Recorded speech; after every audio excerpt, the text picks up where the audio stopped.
Brown pill number 6. More snide laughs during these worst years ever. Palestine, Tony Blair, my birthday, castration. Palestine action protests went ahead this weekend despite Home Secretary Shabana Mahmood calling them fundamentally un-British.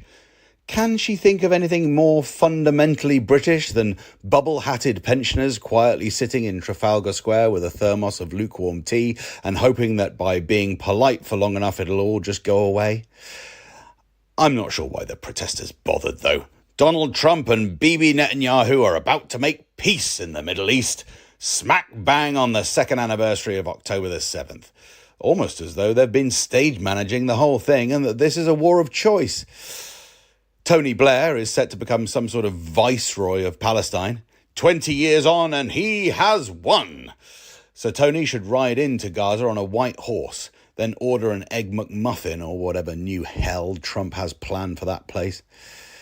Given Blair's role in destroying a big chunk of the region, his new position is entirely appropriate. Maybe it's like restorative justice. If you've broken it, you gotta fix it. Next up, we have Fred and Rose West having to patch up a botched patio. You may have noticed I support Palestine, but I'm not one of them who buys into the bulging liberal left goodie bag of utter dog shit. It really shouldn't be a radical idea to oppose genocide. It's kind of like being opposed to sticking your tits in a mangle. You can call it a political position if you must, but, just don't do it. Of course, all my friends are still left-wing, but I make sure that they're left-wing with critical reasoning, which is why I only have 2 of the fuckers, and one of them's gone reform. I've actually just celebrated my 47th year, but it was pretty much just me and my kids having dinner at home. Did you see that in April a bunch of twats took Nazi memorabilia and a swastika cake into a local pub in Oldham for their Führer's 137th? So yeah, you know who had a better birthday than me this year? Hitler! Meanwhile, authorities in Britain have decided to sterilise and castrate a bunch of imprisoned sex offenders, volunteers for now. Amusingly, they're calling this a pilot scheme.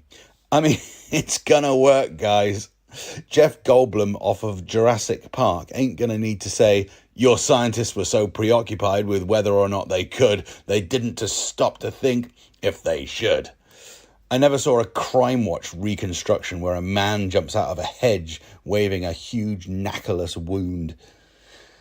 That's your lot for now.